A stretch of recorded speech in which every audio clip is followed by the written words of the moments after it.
Salut tout le monde, bienvenue dans ce nouveau vlog où on se retrouve au Portugal pour le premier tournoi de l'année à Lisbonne. Donc j'espère que ce vlog va vous plaire. Je vous remercie encore, vous avez été plus de 4000 à voir la précédente vidéo avec Benoît. Ah mais non, c'est vrai, il y en a eu encore une entre temps avec la semaine. Je suis pas encore au courant des stats que celle-là a fait, donc j'espère qu'elle vous aura plu. Et puis cette semaine on est reparti, ça y est, au charbon. Let's go!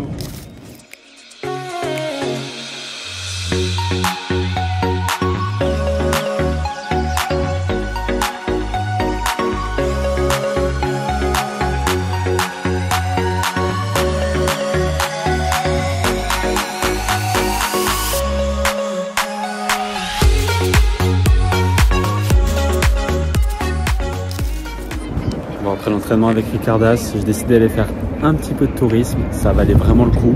C'est magnifique. Je ne sais pas s'il y en a quelques-uns d'entre vous qui sont déjà allés à Lisbonne, mais en tout cas, venez. Ça s'appelle le Cristo Rei et il y a la vue sur tout Lisbonne. Donc c'est rigolo parce que ce que je vous ai montré juste avant avec le Christ, on dirait celui de Rio et là-bas le pont.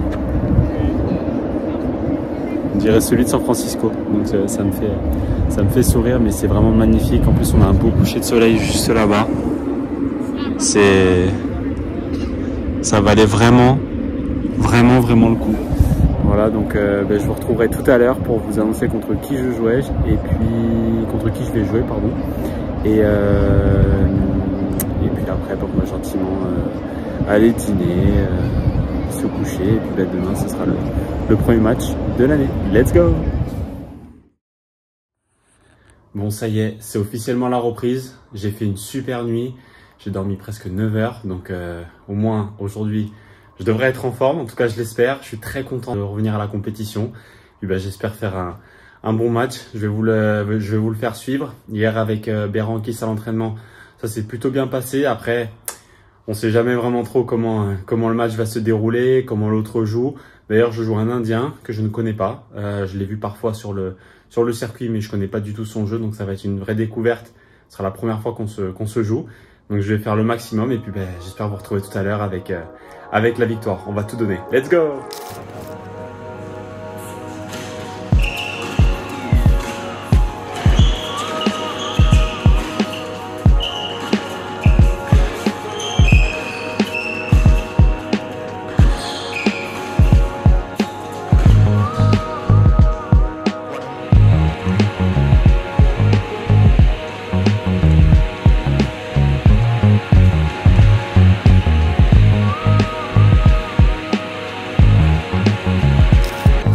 Avant de faire ce match, on a un petit problème parce qu'en fait, là-bas,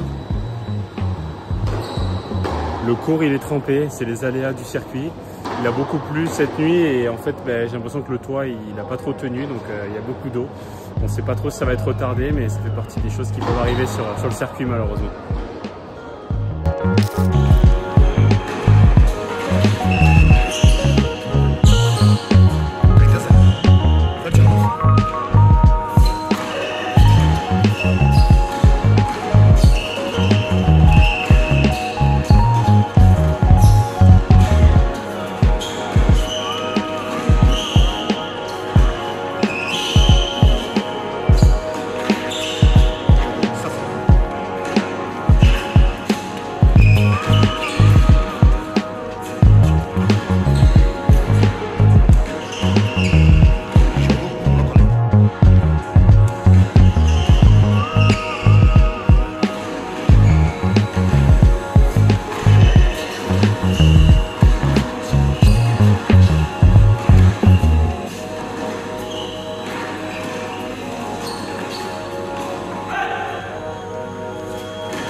Bon bah c'est déjà la fin de ce vlog, malheureusement j'ai perdu aujourd'hui, 7-6, 6-2, match de reprise. Comment c'était? Bon, c'était assez folklorique parce qu'il y a eu pas mal de choses marrantes. Bon, je vais en salle mais il y avait de l'eau sur le terrain, on a attendu, ça a été retardé. En fait, dès qu'il pleuvait, le toit il y a un problème, je sais pas ce qui se passe, mais en gros l'eau s'infiltre et donc du coup il y a plein d'eau sur le terrain.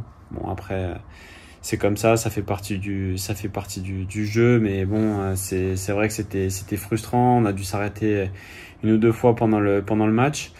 Après, bon, les erreurs d'arbitrage, on connaît. De toute façon, ça change rien. Mais de toute façon, encore une fois, moi, je suis pas quelqu'un qui me cache derrière des excuses ou autres. J'ai jamais aimé ça et je serai pas comme ça. C'est pas moi. Pour revenir à l'aspect tennis, il a été meilleur que moi sur les points importants.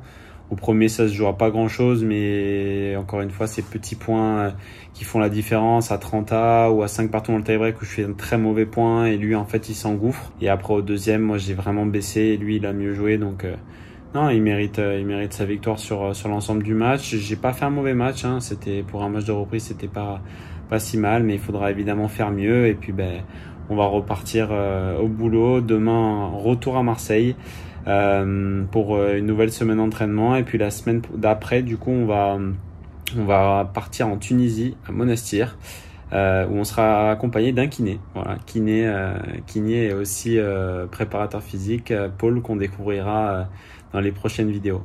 Voilà, je vous remercie encore, vous êtes presque 1700. Merci à tous de votre engagement sur la chaîne, sur toutes les vidéos. À chaque fois, vous mettez plein de commentaires et tout, c'est hyper plaisant de vous répondre. Oh, here I come. Oh, here I come. Et puis, avant de vous quitter, je vais répondre aux questions qu'on m'avait posées d'une personne dans une des précédentes vidéos qu'elle m'avait posées. Donc du coup, je vais y répondre tout de suite et puis après, ce sera le mot de la fin. Donc du coup, on va répondre à Chris qui m'a posé deux questions. La première des questions, c'était quel est le joueur le plus impressionnant avec lequel j'ai joué. Alors à l'entraînement, évidemment, c'est Novak Djokovic. Pour moi, ça a été le plus fort avec qui j'ai joué. C'était monstrueux en termes d'intensité, en termes de régularité. Il jouait très très proche des lignes à l'entraînement. Et pendant longtemps, on faisait des sessions, des fois, pendant 40 minutes, on s'asseyait même pas pour aller boire. Il faisait chaud, c'était en plein été à Calvi. Et lui, il transpirait presque pas. Il était vraiment tranquille. Et moi, j'étais au bout de ma vie, quoi. J'étais jeune, j'avais 18 ans, mais c'était vraiment une super expérience et j'ai adoré jouer avec lui. Donc pour moi, à l'entraînement, c'est lui le plus fort avec lequel j'ai joué. Et en match, non. Alors même s'il était encore en train de monter, mais j'avais dit à mon coach de l'époque que lui, il allait faire vraiment un massacre et je le pensais vraiment parce que je m'étais fait découper. C'était Yannick Sinner que j'avais joué en 2019, donc ça date, hein, il y a 6 ans maintenant, sur un futur en Italie et j'avais perdu 6-2, 6-2, mais vraiment je ne pouvais rien faire. Il avait été très très bon sur ce match-là. D'ailleurs, il s'était envoyé le tournoi. Il avait gagné un challenger juste avant et puis après il avait décollé, il avait fini l'année dans les 100. Donc c'était pas illogique et il était vraiment très très bon. Et ensuite, quelle est la différence entre un top 10 et un top 200? Déjà le niveau de jeu moyen est beaucoup plus élevé qu'un top 200. Après sur un match, pour moi top 200 et top 10 c'est vraiment il y a un gros écart de niveau, hein. Si tu m'avais dit top 100 ou top 50, je t'aurais dit oui, c'est possible sur un match. Sur l'année, non, parce qu'évidemment c'est pour ça qu'il est top 50 et que l'autre est top 200. Mais top 10, pour moi, il y a une vraie différence. Même sur un match, ce sera très rare que ça arrive. C'est pas impossible, mais c'est vraiment 8-9 fois sur 10, ce sera le top 10 qui va gagner, et parce qu'il est bien plus régulier, il y joue mieux les points importants, il a vraiment un niveau de jeu moyen qui lui permet de pas perdre en dessous d'un certain niveau, et surtout le top 200, il va être obligé d'être un petit peu en sur-régime pendant toute la durée du match, et ça c'est pas chose facile à faire. Voilà, donc j'espère avoir répondu à tes questions, et puis tout le monde, je vous dis à très vite pour un nouveau vlog, du coup la semaine prochaine ou dans 10 jours, où on se retrouvera en Tunisie. C'était Lolo, ciao.